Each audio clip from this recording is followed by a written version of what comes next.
We're back with Alabama head coach Ashley Johnston. Coach, you guys are coming off of 4 weeks of really intense competition, including facing 3 of the top 10 teams in the country. What do you think you've learned from these competitive matchups that is going to help prepare the team heading into postseason? I think we've learned that our team is resilient, that we know how to fight in tough situations. They've done a really great job of rallying and just fighting for every single tenth to finish really strong. I think what we've learned is that we need to start stronger, and that's something that we're focusing on this week is taking charge of the environment that we're in and not waiting until things might get a little bit tight to decide to step into those situations, and instead to warm up strong and to start the competition really strong and just owning every moment.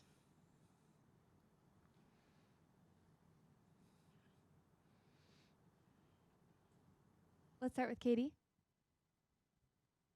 You talk about starting strong, but one of the events that's on the back half that's been strong lately is beam.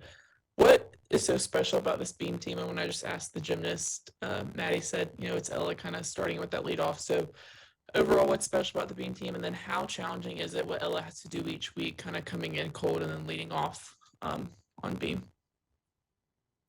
I think one of the things that makes our group a really special beam team is that they attack every moment. They are fearless.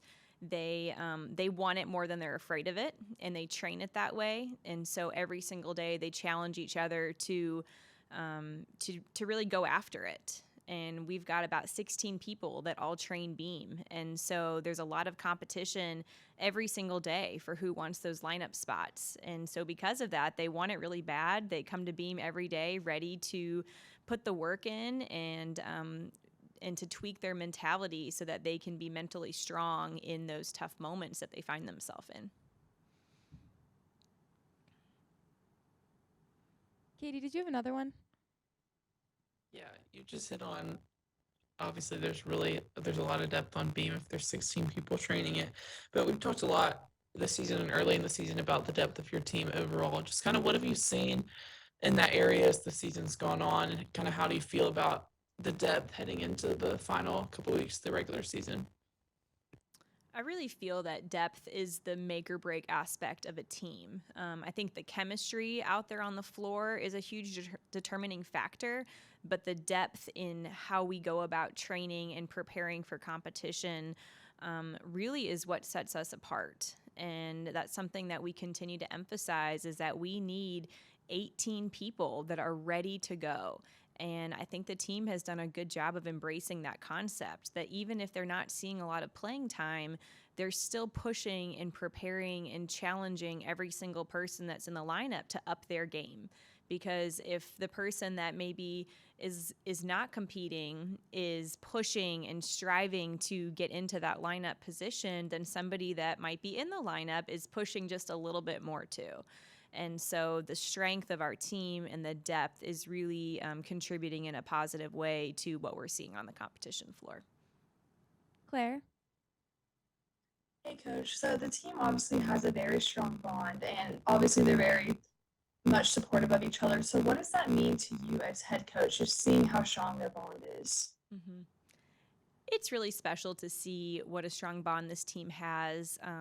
Being a part of the Bama family, or the Bamily as we many times call it, is so unique, and it really is a sisterhood. And it's something that I loved in my experience here, was feeling so connected to my Bama teammates that they weren't just my teammates; they were teammates for life. And there's still people that I can call on to this day for support and encouragement. And so I love that this group has really embraced that concept and that they are there for each other, because it's critical to have those people, that support system, not just for your 4 years here competing, but for the rest of your life. Katie?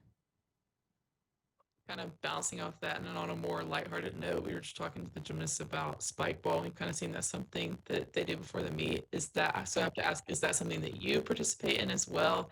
And kind of how would you rate their skills at spike ball compared to gymnastics?